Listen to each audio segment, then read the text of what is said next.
ಮಂಡ್ಯ ಜಿಲ್ಲೆ ಮದ್ದೂರು ಗಲಭೆ ಪ್ರಕರಣ ಸಂಬಂಧ ಪೊಲೀಸರ ಲಾಠಿ ಏಟು ತಿಂದಿದ್ದಂತಹ ಜ್ಯೋತಿಗೆ ಮತ್ತೊಂದು ಸಂಕಷ್ಟ ಶುರುವಾಗಿದೆ. ಸಿಎಂ ಸಿದ್ದರಾಮಯ್ಯ ಅವರನ್ನ ಅವಾಚ್ಯ ಶಬ್ದಗಳಿಂದ ನಿಂದಿಸಿದ್ದಕ್ಕೆ ಎಫ್ಐಆರ್ ಹಾಕಲಾಗಿರುವಂತದ್ದು.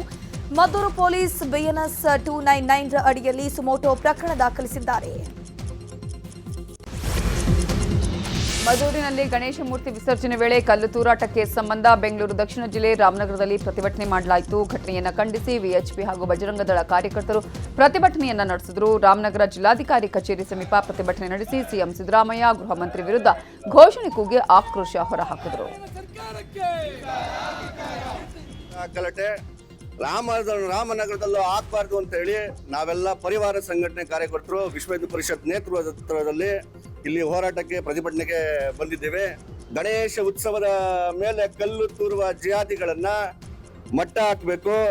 ಕಾಂಗ್ರೆಸ್ ಸರ್ಕಾರ ಎಲ್ಲಾ ಮದರಸಗಳ ಮೇಲೆ ಹದ್ದಿನ ಕಣ್ಣಿಡ್ಬೇಕು.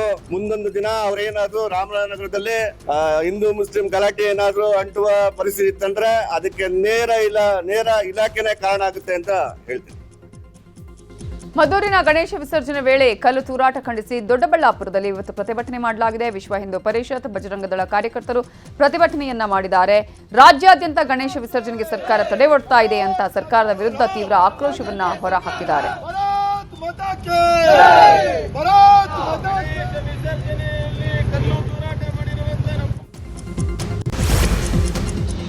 ಮದ್ದೂರಿನಲ್ಲಿ ಪ್ರಚೋದನಾಕಾರಿ ಭಾಷಣ ಹಿನ್ನೆಲೆಯಲ್ಲಿ ಎಂಎಲ್ಸಿ ಸಿಟಿ ರವಿ ವಿರುದ್ಧ ಮದ್ದೂರಿನಲ್ಲಿ ಎಫ್ಐಆರ್ ದಾಖಲಾಗಿದೆ. ನಿನ್ನೆ ಸಾಮೂಹಿಕ ಗಣೇಶ ವಿಸರ್ಜನೆ ವೇಳೆ ಪ್ರಚೋದನಾಕಾರಿ ಭಾಷಣ ಮಾಡಿದ್ರು ಎನ್ನಲಾಗ್ತಾ ಇದೆ. ಈ ಹಿನ್ನೆಲೆ ಮದ್ದೂರು ಪೊಲೀಸರು ಸುಮೋಟೋ ಕೇಸ್ ದಾಖಲಿಸಿಕೊಂಡಿದ್ದಾರೆ. ಮುಸ್ಲಿಮರ ವಿರುದ್ಧ ಪ್ರಚೋದನಾಕಾರಿಯಾಗಿ ಮಾತನಾಡಿದ್ದಾರೆ ಅಂತ ಬಿಎನ್ಎಸ್ ಕಾಯ್ದೆ ಅಡಿ 176 ಅಡಿಯಲ್ಲಿ ಕೇಸ್ ದಾಖಲಾಗಿದೆ. ಮದ್ದೂರಿನಲ್ಲಿ ಎಫ್ಐಆರ್ ದಾಖಲಾಗಿರುವ ಕುರಿತು ಚಿಕ್ಕಮಗಳೂರಿನಲ್ಲಿ ಮಾತನಾಡಿದ ಎಂಎಲ್ಸಿ ಸಿಟಿ ರವಿ, ಸಹಿಸಿಕೊಳ್ಳೋ ಕಾಲ ಇಲ್ಲ, ಇನ್ನೇನಿದ್ರು ಆಕ್ಷನ್ಗೆ ರಿಯಾಕ್ಷನ್ ಅಷ್ಟೇ. ನಿಮ್ಮನ್ನ ಸಹಿಸಿಕೊಂಡಿದ್ದಕ್ಕೆ ಭಾರತ 4 ತುಂಡಾಯಿತು. ಕಾಶ್ಮೀರಿ ಹಿಂದೂಗಳನ್ನ ಬೀದಿಯಲ್ಲಿ ನಿಲ್ಲುವ ಹಾಗೆ ಮಾಡಿದ್ರಿ, ನಾವು ಬೀದಿಯಲ್ಲಿ ನಿಲ್ಬೇಕಾ? ಹಾಗಾದ್ರೆ ನೀವು ಮತೀಯ ಭಯೋತ್ಪಾದನೆ ಮಾಡ್ತಿದ್ರೆ ನಾವು ಸಹಿಸಿಕೊಳ್ತಿರ್ಬೇಕಾ? ಹೀಗಂತ ಪ್ರಶ್ನೆಯನ್ನ ಮಾಡಿದ್ರು. ಇನ್ನು ಇದೇ ವಿಚಾರವಾಗಿ ಯತ್ನಾಳ್ ಕೂಡ ಮಾತನಾಡಿದ್ದು, ನಾವು ಯಾವುದಕ್ಕೂ ಹೆದರೋದಿಲ್ಲ, ಹಿಂದೂಗಳ ಜೊತೆ ನಾವು ನಿಲ್ತೀವಿ ಅಂತ ಹೇಳಿದ್ದಾರೆ. ನಾನು ಆಕ್ಷನ್ ಮಾಡಿದ್ರೆ ರಿಯಾಕ್ಷನ್ ಆಗುತ್ತೆ ಅಂತ ಹೇಳಿದ್ದೇನೆ. ಎಷ್ಟು ದಿನ ಹಿಂದೂ ಸಮಾಜ ಸಹಿಸ್ಕೊಳ್ಳುತ್ತೆ? ಎಷ್ಟು ದಿನ ಸಹಿಸ್ಕೊಳ್ಬೇಕು? ನಿಮ್ಮ ಸಹಿಸ್ಕೊಂಡಿದ್ದ ಕಾರಣಕ್ಕೇನೆ ಭಾರತ 4 ತುಂಡಾಯಿತು. ಸಹಿಸ್ಕೊಂಡಿದ್ದ ಕಾರಣಕ್ಕೇನೆ ಕಾಶ್ಮೀರದಲ್ಲಿ ಕಾಶ್ಮೀರಿ ಮೂಲ ನಿವಾಸಿ ಹಿಂದೂಗಳನ್ನು ಬೀದಿಲಿ ನಿಲ್ಲಂಗೆ ಮಾಡಿದ್ರಿ. ನಾವು ಬೀದಿಲಿ ನಿಲ್ಬೇಕಾ? ದೇಶ ತುಂಡಾದರೂ ಸಹಿಸ್ಕೋಬೇಕು, ಪಾಕಿಸ್ತಾನ ಜಿಂದಾಬಾದನ್ನು ಸಹಿಸ್ಕೋಬೇಕು, ನಮ್ಮ ದೇವರುಗಳನ್ನ ನಿರಾಕರಿಸಿದ್ರೂ ಸಹಿಸ್ಕೊಳ್ಬೇಕು, ನಮ್ಮ ದೇವ್ರ ಉತ್ಸವದ ಮೇಲೆ ಕಲ್ಲು ಹೊಡೆದು ಸಹಿಸ್ಕೋಬೇಕು ಅಲ್ವಾ? ಸಹಿಸ್ಕೊಳ್ಳೋ ಕಾಲ ಇಲ್ಲ. ಈಗ ಇನ್ನೇನಿದ್ರು ಆಕ್ಷನ್ಗೆ ರಿಯಾಕ್ಷನ್. ಹತಾಶೆ ಆಗಿಬಿಟ್ಟಿದ್ದಾರೆ. ಒಂದು ಕೋಮನ್ನ ಖುಷಿಪಡಿಸಲಿಕ್ಕೆ ಎಲ್ಲ ಹಿಂದೂಗಳನ್ನು ಟಾರ್ಗೆಟ್ ಏನು ಮಾಡ್ತಾ ಇದ್ದಾರೆ, ಅದು ಉದ್ದೇಶದಿಂದ ಈಗೂ ನನ್ನ ಮೇಲೂ ಸುಮಾರು 70 ಕೇಸುಗಳನ್ನು ದಾಖಲೆ ಮಾಡಿದ್ದಾರೆ ಕರ್ನಾಟಕ ಸರ್ಕಾರ. ಅಂದ್ರೆ ಹಿಂದೂಗಳ ಕೂಗನ್ನು ಮುಗಿಸ್ಬೇಕು, ಯಾರೂ ಹಿಂದೂಗಳ ಪರವಾಗಿ ಮಾತಾಡಬಾರ್ದು ಅನ್ನೋಂಥದ್ದು ಏನು ಕರ್ನಾಟಕದಲ್ಲಿ ನಡೆದಿದೆ, ಇದಕ್ಕೆ ನಾವು ಯಾರೂ ಅಂಜುವುದಿಲ್ಲ, ಬಗ್ಗುವುದಿಲ್ಲ. ನಾವು ಗಟ್ಟಿಯಾಗಿ ಹಿಂದೂಗಳ ಪರವಾಗಿ ನಿಲ್ತೀವಿ ಅನ್ನೋಂಥ ಸಂದೇಶವನ್ನು ನಾವು ಕೊಡಲಿಕ್ಕೇ ಮದ್ದು ಹೋಗ್ತಾ ಇದ್ವಿ. ಹತಾಶೆ ಆಗಿಬಿಟ್ಟಿದ್ದಾರೆ. ಒಂದು ಕೋಮನ್ನು ಖುಷಿಪಡಿಸಲಿಕ್ಕೆ ಎಲ್ಲ ಹಿಂದೂಗಳನ್ನು ಟಾರ್ಗೆಟ್ ಏನು ಮಾಡ್ತಾ ಇದ್ದಾರೆ, ಅದು ಉದ್ದೇಶದಿಂದ ಈಗೂ ನನ್ನ ಮೇಲೂ ಸುಮಾರು 70 ಕೇಸುಗಳನ್ನು ದಾಖಲೆ ಮಾಡಿದ್ದಾರೆ ಕರ್ನಾಟಕ ಸರ್ಕಾರ. ಅಂದ್ರೆ ಹಿಂದೂಗಳ ಕೂಗನ್ನು ಮುಗಿಸ್ಬೇಕು, ಯಾರೂ ಹಿಂದೂಗಳ ಪರವಾಗಿ ಮಾತಾಡಬಾರ್ದು ಅನ್ನೋಂಥದ್ದು ಏನು ಕರ್ನಾಟಕದಲ್ಲಿ ನಡೆದಿದೆ, ಇದಕ್ಕೆ ನಾವು ಯಾರೂ ಅಂಜುವುದಿಲ್ಲ, ಬಗ್ಗುವುದಿಲ್ಲ. ನಾವು ಗಟ್ಟಿಯಾಗಿ ಹಿಂದೂಗಳ ಪರವಾಗಿ ನಿಲ್ತೀವಿ ಅನ್ನೋಂಥ ಸಂದೇಶವನ್ನು ನಾವು ಕೊಡಲಿಕ್ಕೇ ಮದ್ದು ಹೋಗ್ತಾ ಇದ್ವಿ. ಸಿಟಿ ರವಿ ಮೇಲೆ ಎಫ್ಐಆರ್ ದಾಖಲಾಗಿರೋ ವಿಚಾರದ ಬಗ್ಗೆ ಬೆಂಗಳೂರಲ್ಲಿ ಮಾತನಾಡಿರೋ ಗೃಹ ಸಚಿವ ಪರಮೇಶ್ವರ್, ದ್ವೇಷ ಭಾಷಣ ಅವರು ಮಾಡಿದ್ದಾರೆ, ಅದಕ್ಕಾಗಿ ಅವರ ಮೇಲೆ ಪೊಲೀಸರು ಎಫ್ಐಆರ್ ಹಾಕಿದ್ದಾರೆ, ಇದರ ಬಗ್ಗೆ ಪೊಲೀಸರು ತನಿಖೆಯನ್ನ ಮಾಡ್ತಾರೆ ಅಂತ ಹೇಳಿದ್ದಾರೆ. ಇನ್ನು ಇದೇ ವಿಚಾರದ ಬಗ್ಗೆ ಡಿಸಿಎಂ ಡಿಕೆ ಶಿವಕುಮಾರ್ ಕೂಡ ಪ್ರತಿಕ್ರಿಯಿಸಿದ್ದು, ಸಿಟಿ ರವಿ ಅವರ ಮಾತು, ಭಾಷೆ, ನಡತೆ ಎಲ್ಲ ಜಗಜ್ಜಾಹೀರಾಗಿದೆ ಅಂತ ಹೇಳಿದ್ದಾರೆ. ಇನ್ನು ಇದೇ ವಿಚಾರದಲ್ಲಿ ಸಚಿವ ರಾಮಲಿಂಗಾರೆಡ್ಡಿ ಕೂಡ ಪ್ರತಿಕ್ರಿಯೆ ಕೊಟ್ಟಿದ್ದಾರೆ. ದ್ವೇಷ ಭಾಷಣ ಮಾಡಿದ್ದಾರೆ ಅಂತ ಹೇಳಿ ಅವರು ಎಫ್ಐಆರ್ ಮಾಡಿದ್ದಾರೆ. ಮುಂದೆ ಏನು ಕ್ರಮ ತಗೋಬೇಕು ಅವ್ರು ತಗೊಳ್ತಾರೆ. ನನಗೆ ಗೊತ್ತಿಲ್ಲ, ಅವ್ರದ್ದು ಅದು ಪದ್ಧತಿ, ಅದು ಪದ್ಧತಿ, ಅವ್ರದ್ದು ಸಂಸ್ಕೃತಿ, ಇದೆಲ್ಲ ಗೊತ್ತಿಲ್ಲ ನನಗೆ. ಬಟ್ ಅದೇನು ನಾನು ತಿಳ್ಕೊಳ್ತೀನಿ, ನನಗೆ ಗೊತ್ತಿಲ್ಲ. ಬಟ್ ಅವ್ರ ಮಾತು, ಅವ್ರ ಭಾಷೆ, ಅವರ ನಡತೆ ಎಲ್ಲ ಇದು ಜನಜಾಗೃತಿ ಆಗಿದೆ. ಈ BJPಯವರು ಎಲ್ಲನ ಕೋಮುಗಲಭೆಗಳು ಸ್ವಾತಂತ್ರ್ಯ ಪೂರ್ವದಲ್ಲೂ ಆಗ್ತಿತ್ತು, ಸ್ವಾತಂತ್ರ್ಯ ಬಂದ ಮೇಲೂ ಕೂಡ ಕೋಮುಗಲಭೆಗಳು ಅಲ್ಲಲ್ಲಿ ನಡೆಯುತ್ತೆ. ಕೋಮುಗಲಭೆಗಳು ಆದಂಥ ಸಂದರ್ಭದಲ್ಲಿ ಎಲ್ಲ ಪಕ್ಷದ ಮುಖಂಡಗಳು ಕೂತು ಅದನ್ನು ಸರಿ ಮಾಡುವಂಥ ಕೆಲಸವನ್ನು ಮಾಡಬೇಕು. ಅದು ಬಿಟ್ಟು ಇದು ಬೆಂಕಿಗೆ ತುಪ್ಪ ಹಾಕುವಂಥ ಕೆಲಸವನ್ನು ಮಾಡಿ ಇವತ್ತು ರಾಜ್ಯದಲ್ಲಿ ಅರಾಜಕತೆ ಮಾಡೋದಕ್ಕೆ ಇವರು BJPಯವರು ಪ್ರಯತ್ನ ಮಾಡ್ತಾ ಇದ್ದಾರೆ. ಮದ್ದೂರು ಗಲಭೆ ಹಿನ್ನೆಲೆ ಇಂದು ಮದ್ದೂರಿಗೆ ಮಾಜಿ ಸಚಿವ ರೇಣುಕಾಚಾರ್ಯ ಭೇಟಿ ಕೊಟ್ಟಿದ್ದಾರೆ. ಮದ್ದೂರಿನ ಸಾರ್ವಜನಿಕ ಆಸ್ಪತ್ರೆಗೆ ಭೇಟಿ ನೀಡಿ ಮಾಹಿತಿ ಕಲೆ ಹಾಕಿದ್ರು. ಬಳಿಕ ಗಾಯಾಳುಗಳ ಮನೆಗಳಿಗೆ ಭೇಟಿ ನೀಡಿ ಯೋಗಕ್ಷೇಮ ವಿಚಾರಿಸಿದ್ದಾರೆ. ಬಳಿಕ ಮಾಧ್ಯಮಗಳ ಜೊತೆ ಮಾತನಾಡಿರುವ ಅವರು, ಮುಸ್ಲಿಮರು ಪ್ರಚೋದನಕಾರಿಯಾಗಿ ಮಾತನಾಡ್ತಾರೆ. ಈ ಸರ್ಕಾರಕ್ಕೆ ನಾವು ಭಾರತ್ ಮಾತಾ ಕಿ ಜೈ ಅಂದ್ರೂ ತಪ್ಪು, ಕೇಸರಿ ಶಾಲ್ ಹಾಕಿದ್ರೂ ತಪ್ಪು.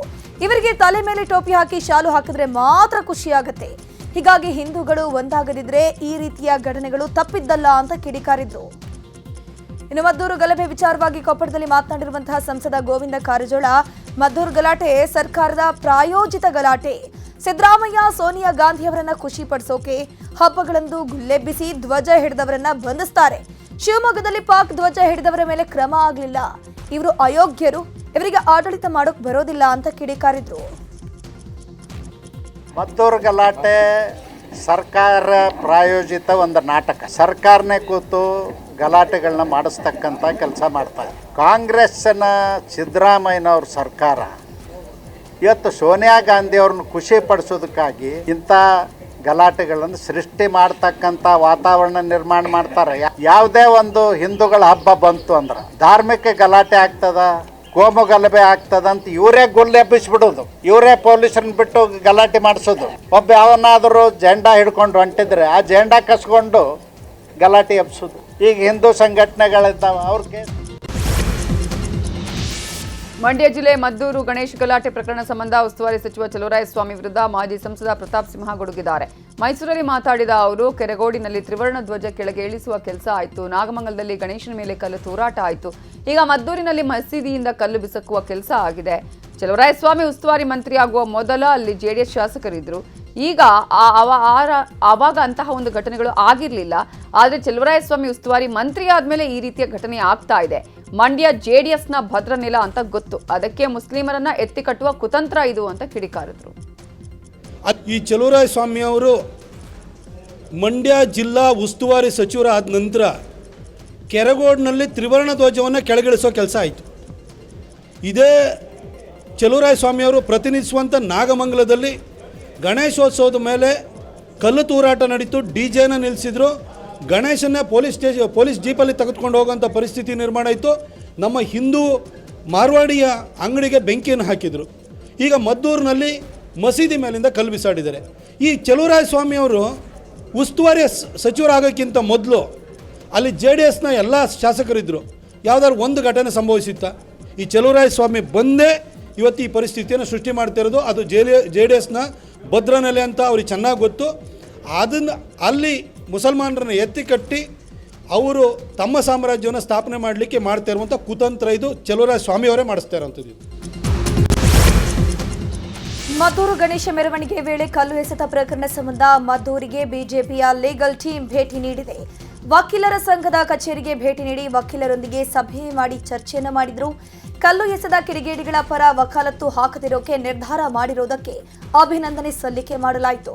ಬಳಿಕ ರಾಮ್ ರಹೀಂ ನಗರದ ಮಸೀದಿಯ ಕುರಿತು ದಾಖಲೆ ಪರಿಶೀಲನೆ ನಡೆಸಿದ್ರು. ಬಳಿಕ ಘಟನೆ ಬಗ್ಗೆ ರಾಜ್ಯ ಕಾನೂನು ಪ್ರಕೋಷ್ಠ ಟೀಮ್ ಮಾಹಿತಿಯನ್ನು ಪಡೆದುಕೊಂಡಿದೆ. ನಿನ್ನೆ ಮದ್ದೂರಲ್ಲಿ ಬಿಜೆಪಿ ಶೋಭಾಯಾತ್ರೆ ನಡೆಸಿದ ಬೆನ್ನಲ್ಲೇ ಇವತ್ತು ಮದ್ದೂರಿಗೆ ಹಿಂದೂ ಫೈರ್ ಬ್ರ್ಯಾಂಡ್ ಯತ್ನಾಳ್ ಭೇಟಿ ಕೊಟ್ಟಿದ್ದು, ಕೆಲವೇ ಕ್ಷಣಗಳಲ್ಲಿ ಮದ್ದೂರಿನ ಚೆನ್ನೇಗೌಡ ಬಡಾವಣೆಗೆ ಯತ್ನಾಳ್ ಭೇಟಿ ನೀಡಲಿದ್ದಾರೆ. ಕಲ್ಲು ತೂರಾಟದಲ್ಲಿ ಗಾಯಗೊಂಡ ಅಜಯ್ ಮನೆಗೆ ಭೇಟಿ ನೀಡಿ ಸಾಂತ್ವನ ಹೇಳಿದ್ದಾರೆ.